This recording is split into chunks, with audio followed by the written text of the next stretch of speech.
Hey everybody, Kyle Goethe here from GoatFilmReviews.com and the Goat Film Reviews YouTube channel. Here with my August pickups. So you saw the last video I did for the movie haul. I did everything from 2023, January all the way through July, which was a long video, a lot of work, and I screwed up something with the audio.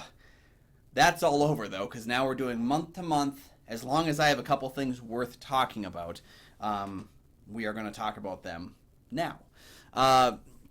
So I think this is everything I picked up over the month. I know I went to a couple like garage sales and a couple used places, and I pined some other things out here and there, but I don't really remember what they were. So these are the new adds to my collection. Those of you that have followed me who are physical media fans, they probably are aware about the Criterion sale that happens twice a year at Barnes & Noble. I did that in July, and I also found out, usually right around that time in July, they also do like an Arrow sale during the same month. Arrow Video usually does these more grindhousey, more like action horror specific films, but there's a lot of fun that I've had collecting some Arrow films as well. Well, this year they really screwed me because they moved the Arrow sale to August.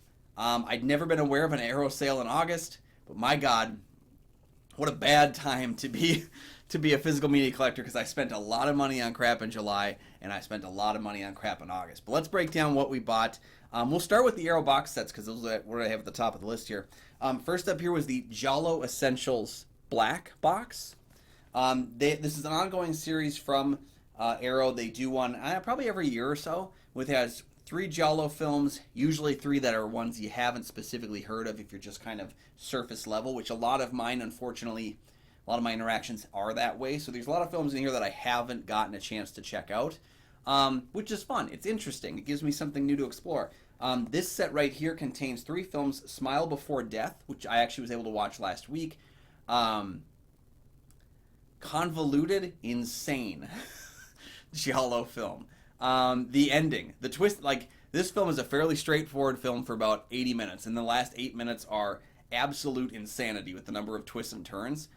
So I really enjoyed that. Smile Before Death. It also has The Weapon, The Hour, The Motive, and a film called The Killer Reserved 9 Seats. So those are the 3. I think The Killer Reserved 9 Seats is one I've heard of, at least. The other 2 I hadn't. So Giallo Essentials Black Box, which is I think like the second or third one that they did.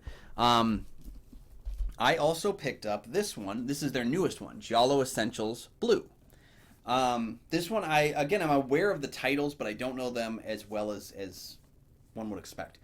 There's The Forbidden Photos of a Lady Under Suspicion, which is one I wasn't 100% aware of, but I had heard of these ones, Death Walks on High Heels and Death Walks at Midnight. The reason why I actually heard of those is that those 2 together were in an Arrow box set a number of years ago that I think is out of print, to my knowledge. So I think they were kind of just placed in with the Giallo Essentials box and added a new film to the set. So I feel bad for the people that already own the 2 of them, because this box may not be 100% worth getting one more film for $100, but these were half off. So I did pick up this box as well, the newest one, and I'm going to try every time there's a sale or a 50% off thing, I'm going to grab another one of these Giallo Essential boxes, because there's a red one, a yellow one, a white one.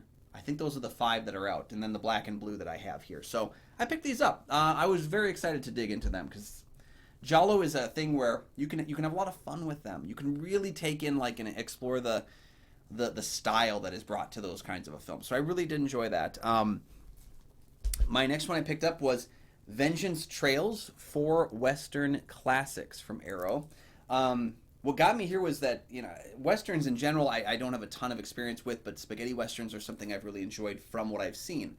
What I was really taken with this was it's 4 classic Westerns, but then I saw the listing of the filmmakers. And I didn't realize that Lucio Fulci did a Western called Massacre Time with Franco Nero. I mean, come on. The box was purchased by the time I heard that.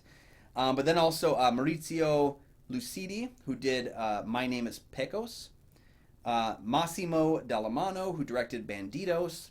And then lastly, for those fans of Inglourious Bastards, there's a little bit of a reference here, but Antonio Margheriti, who did And God Said to Cain.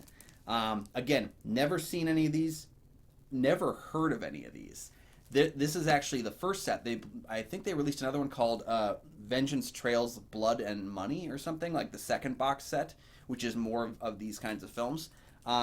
Very excited to dig into there. Actually, if you look on here, you can see Klaus Kinski, who I think was in the fourth one with Margariti. Yeah, and God Said to Cain. Yeah, so Klaus Kinski was in this one. So you already know you're getting some insanity there. So 4 Western classics, Vengeance Trails. The last box set I picked up from Arrow this month, actually I ordered one that's not here yet, so it'll be in September's list, is Blood Hunger, the films of Jose Larraz. I hope I'm saying that right. So this is 3 films. He did Whirlpool in 1970. He did Vampires with a Y in 1974. That was the reason I actually got this box, because I recognized that film. I'd had that one suggested to me a few times, like, oh, it's a lot of fun. It's a really crazy little vampire tale. So I had Vampires recommended to me. So when I saw that, I thought, okay, I'll get that. And then 1978's The Coming of Sin, which again I've not heard of, but there's some extra short films included on this set. This is a filmmaker I'm very unaware of, so it's fun to get these box sets that get to cover an entire filmmaker's catalog or a specific like important segment of that catalog. I mentioned that with the Pasolini set I picked up last month for the Criterion sale, was that I already had the Trilogy of Life, I already had Solo, but like 9 more films from Pasolini was just like another like icing on the cake, really. So yeah, that was the case with this one. 3 more films that I hadn't heard of. My original plan was, once I got that first Giallo Essentials, was just to order all of them, and then I got like super into all these other things and started picking other stuff up. So it's the fact that all the other sets looked so good are the reasons why I didn't end up getting the rest of the Giallo sets. All right, I picked this up over at Target. Big fan of this movie this year, Guardians of the Galaxy Volume 3. We're finally at a place where this movie actually fell off my top 10 right after picking it up, because I finally have seen like that many good movies, that a movie that is one of my favorites of the MCU gets knocked off, which means like, wow, it's been a great year for movies. Guardians of the Galaxy 3, I really enjoyed it. There's little bits and pieces that I don't think were necessary, but I'm talking like extreme nitpicks in the overall narrative. I really enjoyed The Tale of Rocket. This is a hard-to-watch movie. Actually, I showed it to my wife, and she got super emotional several times through. So did I. This movie wrecks me because I've just followed these characters for so long that I feel like I've known them. And it's funny, I watched this with my wife. The next night, actually, my sister-in-law showed this to her kids. And they had the same kind of reaction of like, oh my God, why are you breaking my heart in such a way? Guardians of the Galaxy 3 is a special movie. And I really quite enjoyed it. I was so glad to add that to my collection. It's also the last film that is being released in Australia by Disney on home video.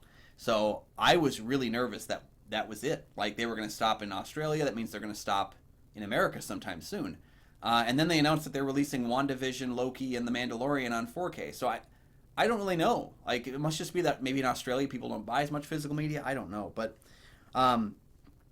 lastly, I don't have Amazon Prime. So when I want to order something on Amazon Prime, I try to get free shipping. So I was ordering a book on Amazon Prime, and I was like, I need another like $30 to like fill in this spot so I can get free shipping. So I did. I bought Blood for Dracula on 4K. Yes, that's right. Andy Warhol presents Blood for Dracula, a film by Paul Morrissey. I picked up this. So this was actually on Criterion for a number of years. I didn't get a copy of it when it was on Criterion. It was only on DVD. I don't think it ever was released on Blu-ray by Criterion. But they did Blood for Dracula and Flesh for Frankenstein.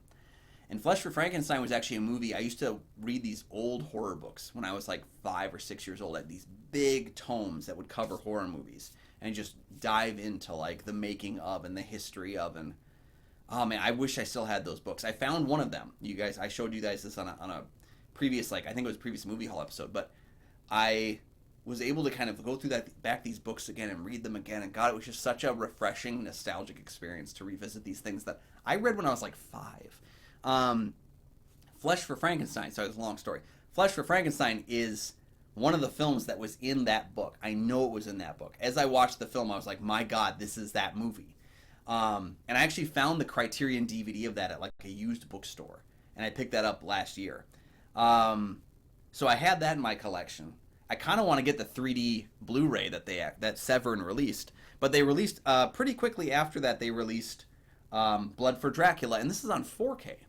I was like, rather than look around for that DVD, I mean, Criterion makes great movies, but this is a DVD copy of the movie that is very old and likely out of print and very hard to find.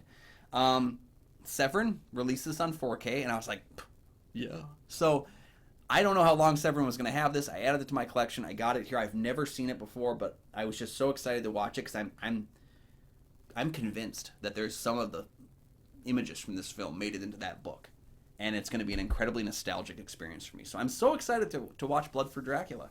And thank you guys for taking the time to look at the films I bought. Yeah, I bought 4 box sets and then 2 movies.